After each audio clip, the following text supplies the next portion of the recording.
All right, everybody, Josh from SILCA here. Today talking about chain cleaning, and I'm going to show you two different methods in the course of this video. One, I'm going to show you how to clean it on the bike, and then I'm going to show you why that is the less perfect of the two methods. And that basically, no matter how well we clean it on the bike, you're never really getting it fully clean deep down in between the plates, between the pins and the rollers. And that's why it is worth the time, and actually, if you're used to doing it, it's actually a little bit quicker to take it off and clean it off the bike. So what I'm going to do, I'm going to show you kind of the simple on-bike method. I use two brushes here. I've got a toothbrush, and I have a slightly bigger, stiffer bristled brush. A little, I think it's a ricotta cheese container here that I fill with citrus-based degreaser. This is a super strong one that works quite well. But we'll fill it up, we'll start scrubbing, we'll hose through it, and then we're going to take it off and we're going to shake it up in an old Gatorade bottle so you can see just how much stuff is actually left behind. So I'm going to go ahead and start this, and then we are going to time lapse through so you don't have to watch me clean the whole thing for the next probably 10 minutes. We're also going to count the time as I do it to see how long the different methods take. So let's get to it. Here we go.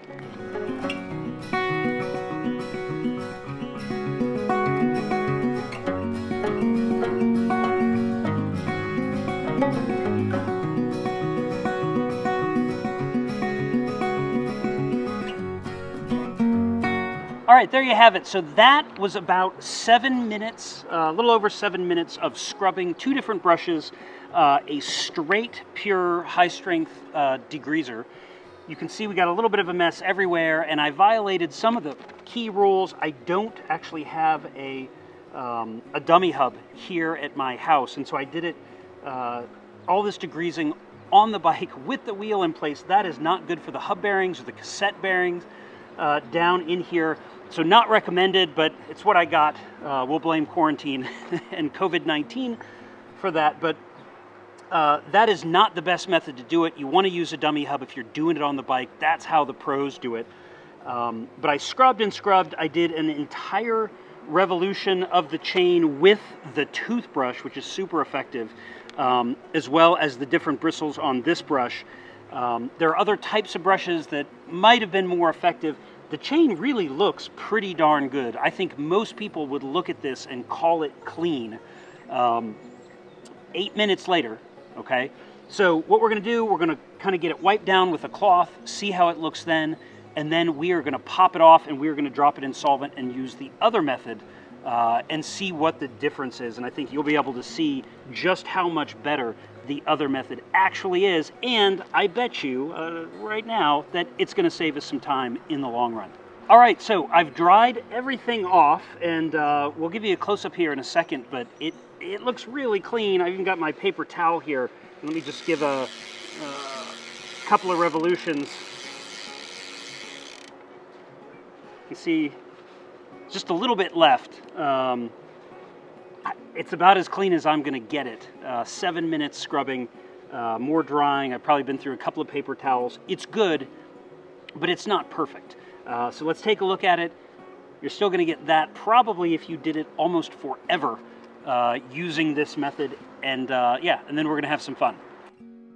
All right, so I've got the chain broken, and I've got it right here in front of me. I'm going to take a picture with my phone, and we'll post it up here in a second. But you can see at the ends, right, that while the chain is really clean, I mean, and it's clean to the touch on the outside, it's the insides that are the problem. So what we have here, you can see the running faces both on the inside of the master link, where it contacts the inner plates. That's where all the gunk is. That's the stuff you are never getting out. And then you also have gunk in the rollers themselves, right? You've got the little pin here that comes through, and that's also full of gunk. That's really hard to get out when it's on the bike. So that's why we take our degreaser bottle here. We've got our bent spoke, right? That's little, almost the height of the bottle itself. And what I'm going to do is just fish it through in a couple of spots so that we can be sure to that we're going to get our chain back out again without getting too terribly dirty. So I'm going to put them in here, drop them in, and yeah, and now we just get to shake. It's the longer you shake, the better the clean, right? The other advantage of this, if you noticed when we used the brush, we probably put, I don't know, 8 ounces of stuff in there, and we ended up spilling probably 6 of it on the ground, and the rest will be dumped. With this, you can use this over and over, and all you really lose is what comes out with the chain each time. And so this is a much more efficient use of the degreaser chemical, as well as the acetone or the denatured or whatever else you're using later. So let's start shaking it and see where we end up. You can see it's getting pretty dirty in there because there's a lot of dirt left in that chain. Let's keep going. All right, so that's 1 minute of shaking. I'm just going to let the foam die down here, and then we'll pull it out and we'll do it. We'll shake it in our acetone. All right, so the foam has settled for about 30 seconds, and you can see just how different it looks from when we put it in there. Pretty amazing. I'm gonna go ahead, we'll open it up now, pull it out, shake it off. This is where, and I do not have, it's probably hard to believe, I do not have an air compressor here at the house. If you have an air compressor, the best thing you can do once you come out of the tank like this is to actually take the chain and run it blowing directly into the rollers, and that is just going to push.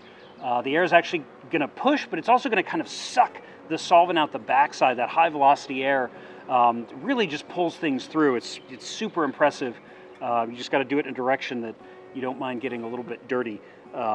But that would actually speed this up. You know, for here without a compressor, I'm probably going to use 3 bottles of solvent, maybe 4, going cleaner each time.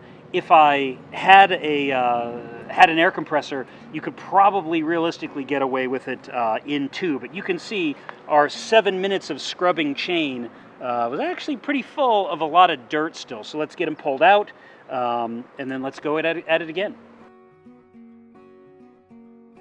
All right, so I've got my chain. It looks fantastic, but it's still, honestly, it's not perfect. And wiping it with the paper towel, I'm still getting a little bit of stuff, right? That's why we have to use multiple bottles. So I've got another clean. This is bottle 2.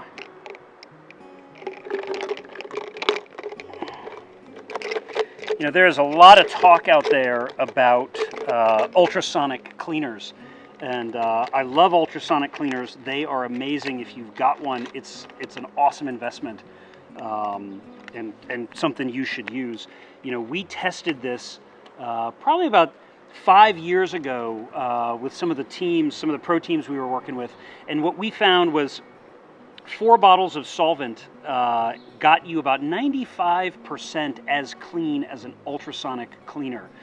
So in the field, you know, or at home, or if you don't have the $150 to spend on a really nice heated ultrasonic cleaner, this method is great. If you can't afford an ultrasonic cleaner, you've got one. We've got one at work. They're amazing. It does this whole thing fully automated in probably 15 minutes. And the amount of clean in the chain, I mean, the amount of cleaning is so impressive. But for our purposes, here we are. Get to shake.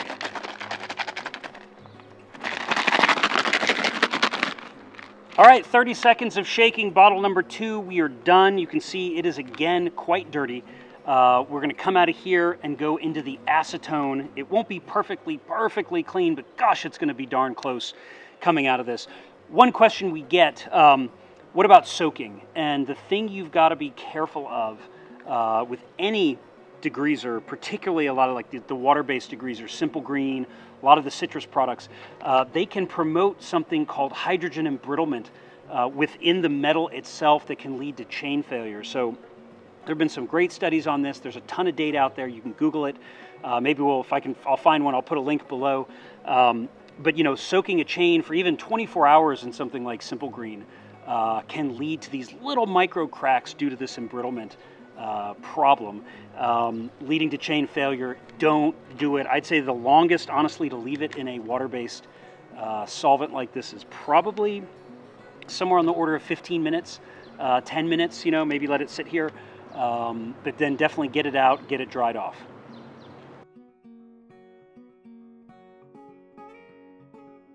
All right, I'm back. So here's bottle number 2. You can see still pretty darn dirty. The chain, I have to say, looks amazing. What I didn't show you is I just took it and I just ran a hose straight on it just to get the rest of the solvent out. You could, do a bottle full of water to get it out as well. That is the beauty of the water-based solvents. They will come out if you just soak the chain in a little bit of water or spray it nicely. It looks like $1 million. I don't see any grease coming out of it anywhere. We're going to go into the acetone now. Acetone, the denatured, those are all great great options for us here. And the beauty of them is that they evaporate quickly. And so they'll take a lot of the kind of remaining solvent, water, whatever, and it'll flash off once it's out and drying. That'll all flash off with it and essentially leave us an almost perfectly clean chain. When is the best time really to do this? Honestly, it's when you buy the chain. Buy a brand new chain, go through this process, and then get it dipped in the wax, because once the wax is in it, like in the rollers, the pins between the plates, the wear is reduced. I actually just took a little macro photo with my iPhone of the inside of the quick link on this chain. This bike's only got probably 600-700 miles on it, and you can see the polishing from the surface to surface contact, both on the pins and on the side plates of the quick link. That's happening everywhere in this chain. But if you can get ahead of it and get the tungsten disulfide and the wax in there when it's new, it's going to run much smoother, but it's also going to last longer. Wax chains, if you do it right and you start with a perfectly clean new chain, you can easily get 5, 7, I've heard of people getting 10,000 miles out of a chain. But I've personally gotten 5,000+ out of wax chains over the years, whereas maybe you're only getting 1,800 to 2,500 miles out of a chain that you're using a lube in. And one of the big reasons there is that you think of the negative space in the chain. If there's wax and lubricant particles in there, then it's really hard for dirt, grime, grit, moisture to get in there, right? It has to displace the stuff that's already in there for it to penetrate and start causing damage. And so the sooner you can get it full of wax, the better with your new chain. So that's the best way to do this on a new chain. All this process, put it on the bike, and then honestly, from then on, you can pretty much just top off with the liquid wax lube from there. So we're going to shake in our acetone here for just a few minutes. We'll get a little bit of whatever's left out, and then we will dry it off. And then we're going to dunk it in the wax.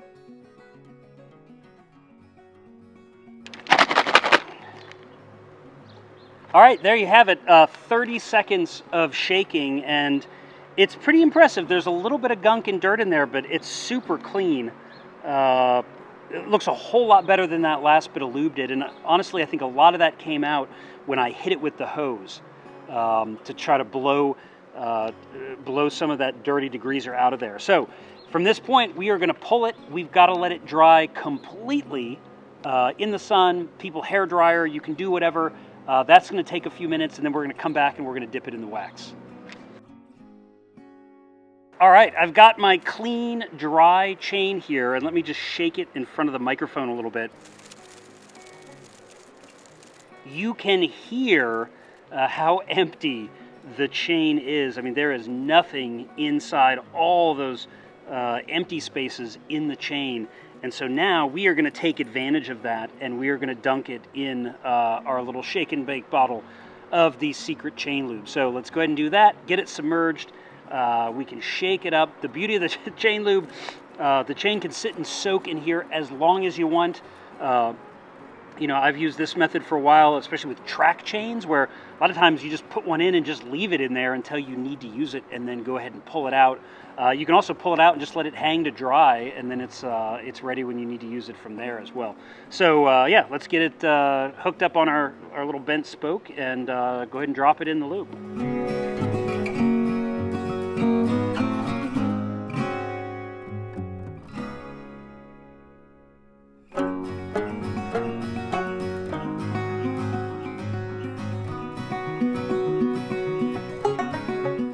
All right, there you have it. 30 seconds of shaking in the lube. We'll let it just start to settle down a little bit. We'll get it pulled out. I like to squeegee it off with fingers coming out. That keeps the maximum amount of lube in the bottle. But that's really up to you. It does get a little bit messy. It might be easier done on a workbench, you know, kind of holding everything here, squatting on the ground is a little bit challenging, but I'd set the bottle on the ground or set it on a workbench, and as you lift it up, you just squeegee the sides and the rollers off with your fingers. And then really you want to just find somewhere to hang it and let it dry. Using the bent spoke, I'll hang it on the rail in the garage for the garage door. You can just kind of hook it up there and just let it hang and dry for somewhere on the order of about 30 minutes. And then once it's nice and dry, we bring it back and we're going to install it.